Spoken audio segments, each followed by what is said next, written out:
तो प्रभात बच्चों, आज हम लोग बाल राम कथा के विषय में देखेंगे पाठ 2 वरदान।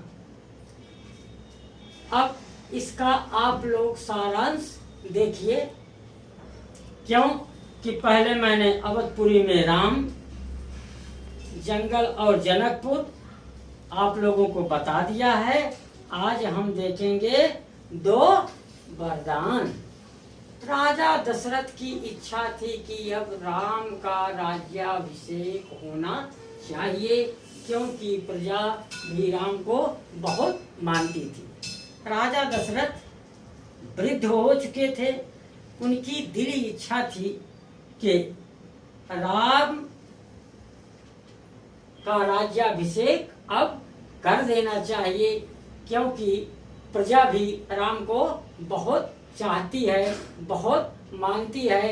वो भी राम को राजा के रूप में देखना चाहती है। राजा दशरथ ने एक दिन मुनि वशिष्ठ से विचार विमर्श के बाद राज दरबार में कहा कि मैं राजकाज का कार्यभार सौंप दूं, अगर आप सब सहमत हो तो।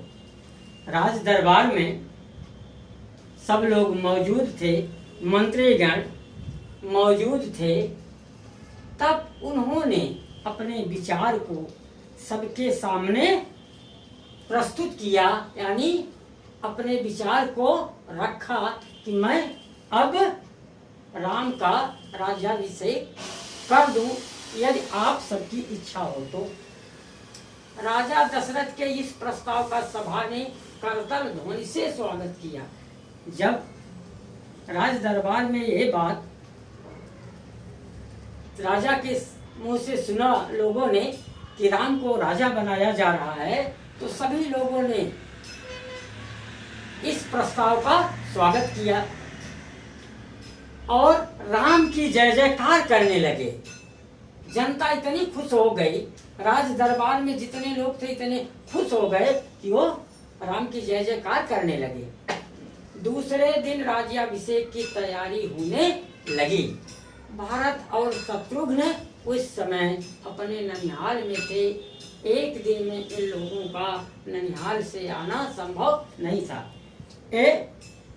जब राजा दशरथ ने अपने प्रस्ताव को रखा, उस समय अयोध्या में भरत और शत्रुघ्न 2 भाई नहीं थे, क्योंकि ये अपने ननिहाल गए हुए थे। राम के राज्याभिषेक का समाचार सुनकर दासी मंथरा को बहुत आश्चर्य हुआ। मंथरा रानी कैकेयी के पास गई और कहा कि आप पर बहुत बड़ी विपदा आने वाली है, आपको कुछ पता नहीं है, राम अयोध्या के राजा बनने वाले हैं। जब मंथरा, जो कि कैकेयी की दासी थी और उसकी बहुत मुँह लगी हुई थी, वो जाकर के रानी के पास दौड़ते हुए ये बताया कि रानी, आप समाचार से अनजान हैं, बेफिक्र हैं। राम को राजा बनाया जा रहा है अयोध्या का, क्या आपको कुछ पता है? और राम अयोध्या के राजा बनने वाले हैं। बार बार इसी पर वो जोर दे रही थी। राम के राज्याभिषेक का शुभ समाचार सुनकर कैकेयी ने प्रसन्नता से गले का हार उतार कर मंथरा को दे दिया। जब कैकेयी ने यह समाचार सुना कि हमारे राम अयोध्या के राजा बनने वाले हैं, इतनी खुशी हुई कि उन्होंने गले का हार उतारा और मंथरा को दे दिया। मंथरा ने कैकेयी से कहा कि रानी, तुम्हारी बुद्धि फिर गई है। कैकेयी ने तो खुशी में गले का हार दे दिया, लेकिन मंथरा ने कहा कि रानी तुम्हारी मति भ्रष्ट हो गई है और तुम्हारा अधिकार छीना जा रहा है।